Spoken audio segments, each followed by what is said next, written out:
महाराष्ट्र की सियासत में हलचल है। हलचल क्या? भूचाल है। अब बहुत सुन रहे हैं ना, मुंबई से लेकर सूरत तक, सूरत से लेकर के असम के गुवाहाटी तक बहुत हलचल है।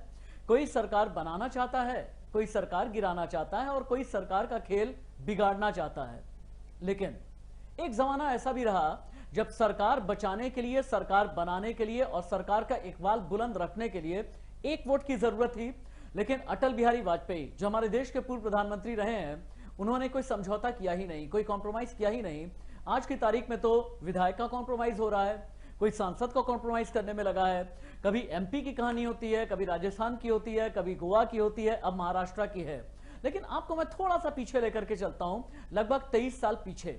1999 में जब 13 महीने की अटल बिहारी वाजपेयी की सरकार केंद्र में जब प्रधानमंत्री थे, प्रधानमंत्री के तौर पर अटल बिहारी वाजपेयी की सरकार एक वोट से गिर गई थी। अब इसके पीछे की कहानी क्या है, ये एक वोट का खेला क्या है, ये आप जानिए। बड़ा बहुत ही इंटरेस्टिंग है। अगर आप में से कुछ लोग नहीं जानते हैं तो मैं आपको एक एक छोटी छोटी चीजें बताता हूं। उस रात क्या हुआ था, भोर में क्या हुआ था, सुबह में क्या हुआ था। अब हुआ क्या, 16 अप्रैल 1999 का दिन था। ओम प्रकाश चौटाला बैठ करके तरबूज का जूस पी रहे थे। उन्होंने अटल बिहारी वाजपेयी से कहा, अगर विश्वास मत लेकर के आप आते हैं तो हम तो आपके पक्ष में वोट करेंगे। सरकार को यह लगने लगा कि सरकार तो बच जाएगी, आराम से बच जाएगी। लेकिन यह पता नहीं था कि पर्दे के पीछे बहुत ज्यादा खेल चल रहा है। थोड़ा सा और फ्लैशबैक में आपको लेकर के चलते हैं। 13 महीने पहले अटल बिहारी वाजपेयी की सरकार बनी थी और सरकार में जयललिता भारतीय जनता पार्टी के साथ में थी। एक समन्वय समिति बनी थी, कोऑर्डिनेशन कमेटी सरकार की ही। अब क्या है कि जयललिता बार बार सरकार को ब्लैकमेल करने में लगी रहती थी। जयललिता को यह लगता था कि जो इनकम टैक्स के मुकदमे हैं, चूंकि अब केंद्र में पहुंच गई हैं तो हटा लिए जाएं। लेकिन अटल बिहारी वाजपेयी ने कभी भी आदर्शों से समझौता किया ही नहीं। उन्हें यह लगा कि नहीं, जयललिता साथ में रहे ना रहे, सरकार चले ना चले, बचे या फिर नहीं बचे, लेकिन कभी भी आदर्शों के साथ में समझौता करेंगे नहीं, कॉम्प्रोमाइज करेंगे नहीं। और कभी भी जब बात आएगी भारत के कानून की, तो भारत के कानून से ऊपर कोई भी नहीं हो सकता। और यही एक वजह है कि जयललिता ने कहा कि सुब्रमण्यम स्वामी को वित्त मंत्री बना दीजिए, सुब्रमण्यम स्वामी को वित्त राज्य मंत्री बना दीजिए। लेकिन अटल बिहारी वाजपेयी तैयार हुए ही नहीं। नतीजा ये रहा, 6 अप्रैल 1999 को जयललिता ने राष्ट्रपति के पास जाकर के ये कह दिया कि हम एनडीए गवर्नमेंट से अपना समर्थन वापस लेते हैं। बस यहीं से असली खेला हो गया शुरू। फिर उसके बाद के.आर. नारायणन जो राष्ट्रपति हुआ करते थे, उन्होंने अटल जी को यह कहा कि आप विश्वास मत लेकर के आइए। हालांकि कई लोग ये कहते हैं कि टेक्निकली तो अविश्वास प्रस्ताव आना चाहिए, लेकिन विश्वास मत क्यों आया, ये एक अलग सी कहानी है। लेकिन जब विश्वास मत की बात हुई तो अटल जी ने यह कहा, ठीक है विश्वास मत की बात है ना, हम अपना विश्वास मत फ्लोर पर ही साबित करेंगे। लेकिन बात कहां पर आकर के अटक गई, ये एक वोट का खेला जो है ना, एक चिट की वजह से हो गया। एक चिट यानी कागज की पर्ची। अब इस कागज की पर्ची का राज क्या था, अब आप ये भी समझिए।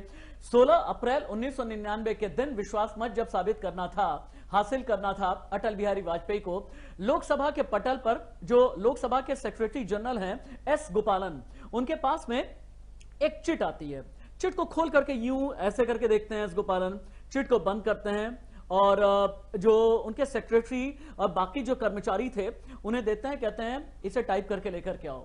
टाइप करके जब वो पर्ची आती है तो उसमें थी लोकसभा के अध्यक्ष जीएमसी बालायोगी की रूलिंग में ये लिखा हुआ था कि गिरधर गुमांग, जो कि पहले कांग्रेस के सांसद थे लेकिन तब तक ओडिशा के मुख्यमंत्री बन चुके थे, तो यह कहा गया कि अपने विवेक के आधार पर वो चाहे तो वोट दे सकते हैं।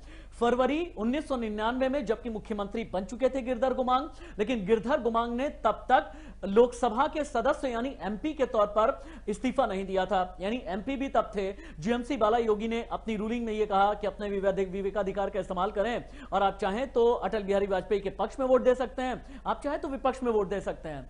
अटल अगर तब चाहते तो गिरधर गुमांग के बारे में कह सकते थे। अटल जी अगर तब चाहते तो गिरधर गुमांग की सदस्यता को लेकर के सवाल कर सकते थे, लेकिन अटल जी ने ऐसा नहीं किया। आज की तारीख में जैसा होता है ना, साम दाम दंड भेद, और नतीजा यह रहा कि गिरधर गुमांग ने विश्वास मत के खिलाफ वोट किया।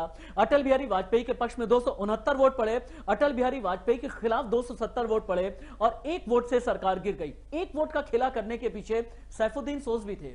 सैफुद्दीन सोज जो अब कांग्रेस में है, उस दौर में नेशनल कॉन्फ्रेंस में हुआ करते थे। ये फारूक अब्दुल्ला जो जम्मू कश्मीर के मुख्यमंत्री थे, इनसे नाराज चल रहे थे। फारूक अब्दुल्ला ने अपने पार्टी के लिए व्हिप जारी किया, तब भाई अटल बिहारी वाजपेयी की सरकार में फारूक अब्दुल्ला भी थे।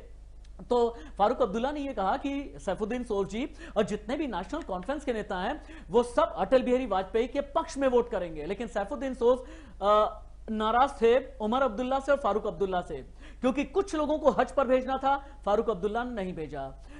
उमर अब्दुल्ला ने उनकी बात नहीं मानी। सैफुद्दीन सोज नाराज थे, वो भी अटल बिहारी वाजपेयी के खिलाफ चले गए। चाहते अटल जी तो सैफुद्दीन सोज को भी किसी तरीके से मनाते या मना ले जाते, लेकिन आदर्शों से समझौता नहीं किया। फिर आ जाती है मायावती की बात। जानते हैं आप, एक रंगाराजन करके भारतीय जनता पार्टी के सांसद दक्षिण भारत में हुआ करते थे, उन्होंने मायावती से मिलकर के ये कहा कि आप अटल बिहारी वाजपेयी जी की सरकार के पक्ष में वोट दीजिए, शाम तक यूपी की आप मुख्यमंत्री बन जाएंगी। मायावती पहुंच गई शरद पवार से बात करने के लिए। उन्होंने शरद पवार से ये पूछा कि अगर अटल जी के विपक्ष में मैं वोट दे देती हूं तो क्या होगा, सरकार गिर जाएगी? शरद पवार ने कहा हाँ, सरकार गिर जाएगी। बस यहीं से फिर से एक वोट का खेला हो गया। जैसे ही बटन दबाना था वैसे ही चिल्ला करके मायावती ने संसद के अंदर अपने सांसदों से ये कहा, लाल बटन दबाओ, लाल बटन दबाओ, लाल बटन दबाओ। 3 बार कहा मायावती ने, लाल बटन दबाओ। लाल बटन की वजह से यहां पर भी एक वोट का खेला हो गया। यानी कहने का मतलब यह है कि अटल बिहारी वाजपेयी तब अगर चाहते तो अपनी सरकार बचा लेते, सैफुद्दीन सोज के जरिए, गिरधर गोमांग के जरिए, मायावती के जरिए, लेकिन अटल बिहारी वाजपेयी ने ऐसा नहीं किया। और मॉरल ऑफ द स्टोरी, आज की तारीख में जितने सियासतदान हैं उन्हें यह जानना चाहिए कि अटल जी जैसा नेतृत्व, अटल जी जैसा प्रतिनिधित्व ना हुआ, ना आगे आने वाले वक्त में होगा। एक वोट के लिए कभी समझौता नहीं किया, सरकार बनाने के लिए कभी समझौता नहीं किया, सरकार बचाने के लिए कभी समझौता नहीं किया, जयललिता से समझौता नहीं किया, किसी के साथ भी नहीं किया। लेकिन अब तो खेला होता है। एक वोट क्या, अब खेला विधायक के लिए होता है, सांसद के लिए होता है, पार्षद तक के लिए भी खेला होता है। और इसीलिए कहते हैं कि आज की तारीख की जो सियासत है ना, दुष्यंत कुमार ने उसके लिए एक लाइन कही है, मसलहत आमेज होते हैं सियासत के कदम, तू नहीं समझेगा सियासत, तू अभी नादान है। लेकिन आज मौजूदा दौर में ये नादानी या फिर ये सियासत कहीं और हो चली है। काश कि अटल जी को याद किया जाता, काश कि 16 अप्रैल 1999 को याद किया जाता, काश उस एक वोट का खेला के बारे में लोग जानते। मैंने आपको इसलिए बताया है ताकि आप ये जान सकें, एक सियासत वो थी, एक सियासत ये है। आज सियासत का तकाजा कुछ और है, कल कुछ और था, आज प्राथमिकता कुछ और है। नमस्ते।